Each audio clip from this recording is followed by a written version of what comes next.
Greetings. This is I Am Vermont Too, and my name is Sha'an Mouliert.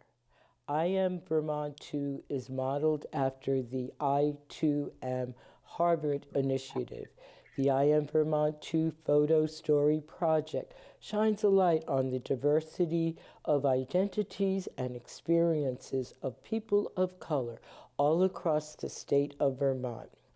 The I Am Vermont Too project is a medium for people of color to tell our stories and convey how racism has a significant impact in our lives. This is the first known statewide multi-generation project done only by people of color living, working, and going to school in the state. It is also a vehicle to outreach for the People of Color Caucus. Social justice activist Grace Lee Boggs said, "Creativity is the key to human liberation." A poem. Let America Be America Again by Langston Hughes, born 1902, died 1967. Let America be America again. Let it be the dream it used to be. Let it be the pioneer on the plain, seek a home where he himself is free. America never was America to me. Let America be the dream, dreamer's dream. Let it be that great strong land of love, where never kings connive nor tyrants scheme, that any man may be crushed by one above. It was never America to me. Oh, let my land be a land where liberty is crowned with no false patriotic wreath, but opportunity is real and life is free. Equality is in the air we breathe. There's never been equality for me, nor freedom in this homeland of the free. Say, who are you that mumbles in the dark? And who are you that draws your veil across the stars? I am the poor, white, fooled and pushed apart. I am the Negro bearing slave scars. I am the red man driven from the land. I am the immigrant clutching the hope I seek and finding only the same old stupid plan of dog eat dog, of mighty crush the weak. I am the young man full of strength and hope, tangled in that ancient endless change of profit, power, gain, of grab the land, of grab the gold, of grab the ways of satisfying need, of work the men, of take the pay, of owning everything for one's own greed. I am the farmer, bondsman to the soil. I am the worker sold to the machine. I am the Negro servant to you all. I am the hungry, humble, hungry, mean, hungry yet today despite the dream, beaten yet today, O pioneers. I am the man who never got ahead, the poorest worker, battered through the years. Yet I'm the one who dreamt our basic dream in the old world while still a serf of kings, who dreamt a dream so strong, so brave, so true, that even yet its mighty daring sings. In every brick and every stone, in every furrow turn, that made America the land it has become. Oh, I am the man who sailed those early seas in search of what I meant to be my home, for I am the one who left Dark's Ireland shore and Poland's plain, and England's grassy lea, and torn from black Africa's strand I came to build a homeland of the free. The free. Who said the free? Not me, surely not me. The millions on relief today, the millions shut down when we strike, the millions who have nothing for our pay.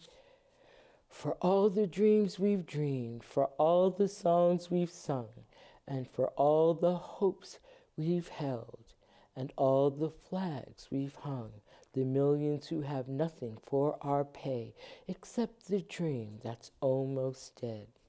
Oh, let America be America again, the land that never has been yet, and yet must be the land where every man is free.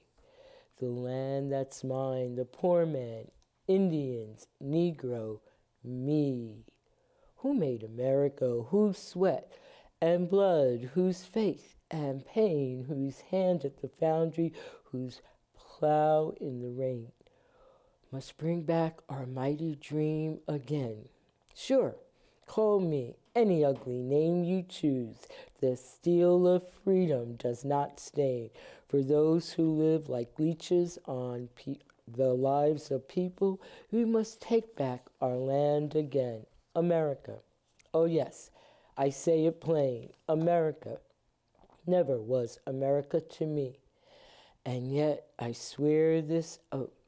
America will be, out of the rack and ruin of our gangster death, the rape and rot of graft and stealth and lies, we, the people, must redeem the land, the mines, the plants, the rivers, the mountains, and the endless plains, and all that stretch across these great green states, and make America again.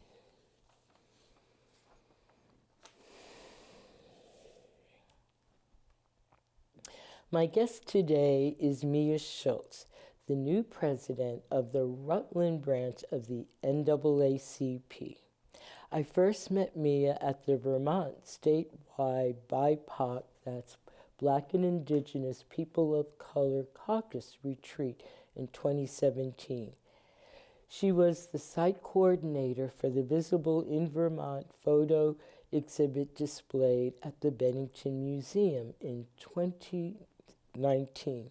It is my pleasure and joy to welcome Mia to the program, and thank you for being here and for your timely and relevant poem.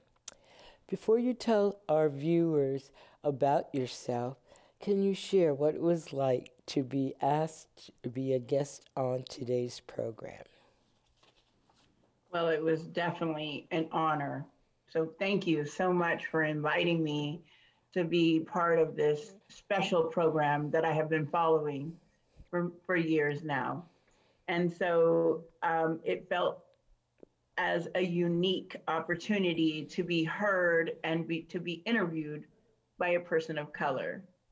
I know that a lot of times, most of the times when I'm interviewed, it doesn't feel like a welcoming, it's not as a welcoming environment. And so it feels uniquely special to be interviewed by you today. So thank you again.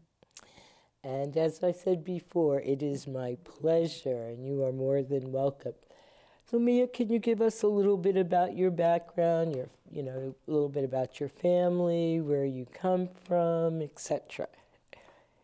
Sure.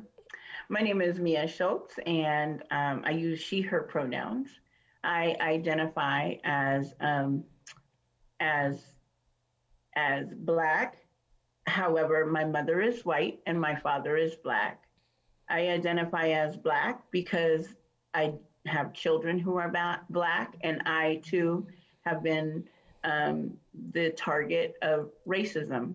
So I therefore identify as such. I came here in Vermont about 6.5 years ago or so. I'm losing count. It's been quite an adventure moving in. I was actually recalling with a friend of mine about our first day in Vermont and going to the legal office to sign the papers and pick up the keys to our new home, and how that experience felt troubled. And I couldn't quite identify the uncomfortable feelings I felt while I was in jumping into this great new adventure of owning a home here in Vermont. And as we settled in, and I had two kids at the time. I moved here from California with my two kids, and as we started settling into the educational system, I became painfully aware of some issues that Vermont had in our educational system regarding race. And that just launched into all sorts of awareness that I became of in the state in general. And I have met my partner, Sean Pratt, here, however, and he also has a child. And so I have 3 teenage boys in my home and my partner, Sean Pratt.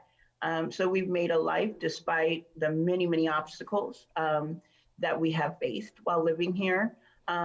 And I enjoy Vermont as my home because it is so beautiful, and it is a state that is really trying to connect, and we are finding our way through. And I think that it is unique in that way for other states, at least the ones that I've lived in. What brought you to Vermont? Well, that is a kind of a long story, but I was looking for change. I born and raised on the west side of the state, Arizona being my home state, initially where I was born and raised, and ended up in the hustle and bustle of Southern California, and that was not my cup of tea, with the traffic and the as I said, hustle and bustle. And I also had a family member who was living in New York City who said we should check out Vermont, and we did, and it was a thing. It was a journey, an adventure. I felt like, oh, this sounds like as good a place as any to go to, and I had flexibility with my work, which is I'm an insurance claims reviewer, so I review property insurance claims, and that kind of moved around with me. So here I am. Oh, that sounds wonderful. I'm always interested and curious as to why folks move to Vermont. And, there's, I would say, one thread that people wanted another, and if you think of a hierarchy, a better way of life.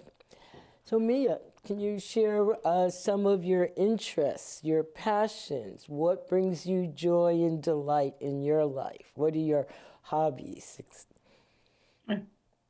I appreciate that question. Sometimes as a mother, especially a very busy mother with lots of different social roles, it's hard to find our own identity and our own passions. You get caught up in everybody else's as caregiver and things like that.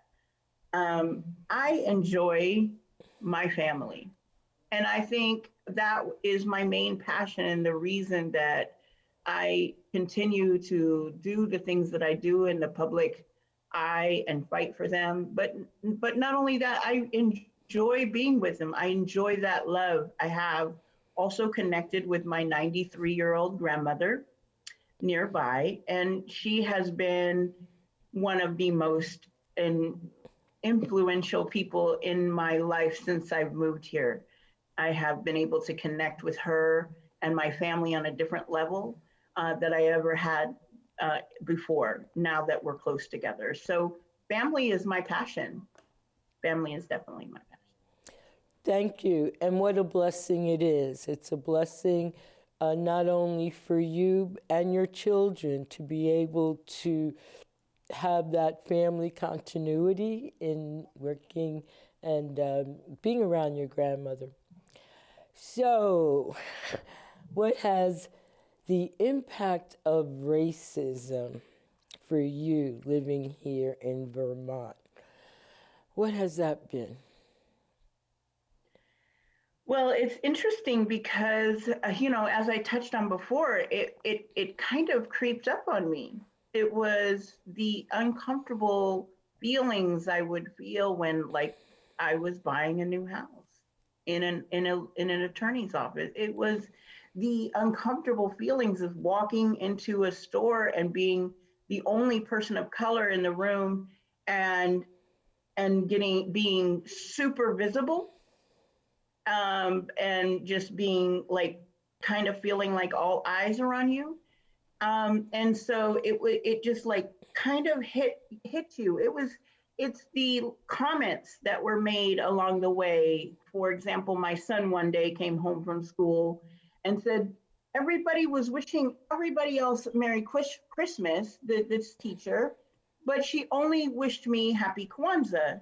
And I tried to explain to her that I also celebrate Christmas, and that too should maybe you should wish me Merry Christmas too. It was those little nuanced conversations that kind of hit me in a way that I couldn't react at the time. And then it compiled over time, those microaggressions. So, yeah, that the microaggressions have deeply impacted me and my children in a way that, um, we can't always identify, we can't always combat when it happens because you're almost shocked. And so, to combat that, I have become visible to make sure that my family and my passion, which is my family, is protected. Mm-hmm. You talk about microaggressions and you gave kind of a broad example. Can you choose one microaggression? And I know that we have one in your portrait, the I Am Vermont Too exhibit, if you want to use that one or another one. But more important to describe at the time how it made you feel. So just to put it in context, the situation, and at that time, how it made you feel briefly. Thank you. Sure. Yes, in our I Am Vermont Too portrait session, I discussed, like, kind of voicing my opinions in the school educational system and the pushback that I received from that. But also, if I were to give another example, I remember being in a grocery store and speaking Spanish to my children. I speak Spanish fluently, and it's kind of what we grew up. I'm from Arizona. It was a requirement to know Spanish. So I told them something in Spanish, and a man stopped me and asked me where I was from. And I said I was from Arizona. And he said, no, I mean, originally, where were you from? It was very aggressive too. Like, no, originally, where are you from? This was at a time where, ICE was really cracking down in our country. Donald Trump had just he had won the election, and there were bans happening, and a lot of increased ICE patrol. It felt at the time that I was being interrogated. I don't know other people who get interrogated about where they come from, other white people. And if I was, let's say, somebody speaking French and had white skin, would I have been asked and interrogated in the same way? And it was, I didn't know how to react at the time. It was painful, honestly. Like, I had to insist and prove at the moment to a random stranger that I belonged here for fear of my own safety. And yeah, so that one is most notable to me. And so in saying you didn't know how to react, What did you need at that time? What did I At that do? I'm moment, sorry. as you just stated, you didn't know how to react. So, Right. thinking back at that time and your feelings, what did you need at that time? What did I need? You know, that's a difficult question because it was, what did I need? Maybe assurance that I was not going to be called the authorities on me, just like more of a, if you wanted to know where I was from because you heard me speaking another language, a more welcoming way to address that. In other words, oh, I hear you speaking another language. Is that Spanish? How interesting. Where did you learn Spanish from? Or something like that, that was more in a friendly, real inquisitive way instead of what came off as an attack and and um, a sentiment that I didn't belong. Thank you. What barriers, if any, do you think you have put up because of racial microaggressions? Um, Honestly, I have a shell around me when I go out in public. I'm hypersensitive and aware of my surroundings.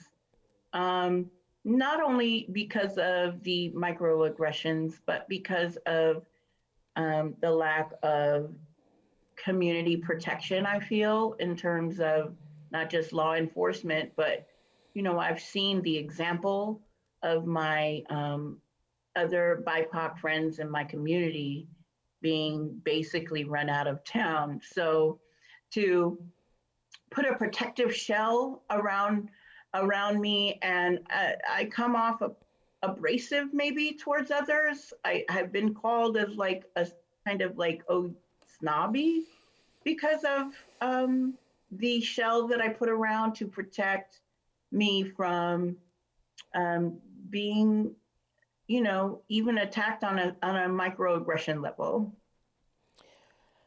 Um, I'm hearing safety, that um, wanting to be safe and not having your safety compromised by being interrogated. So, what could the community do to make your life one where you are visible, your experiences are validated, and your contributions to the community are valued? I really appreciate that question. I feel that we are at the, in least in where I live, we are at the most basic level of just acknowledging that I have a different experience than other people have here. The acknowledgement that there are issues in terms of how people of color are treated in it. We're, at least in Bennington, are not necessarily even, our pain and our experiences are dismissed.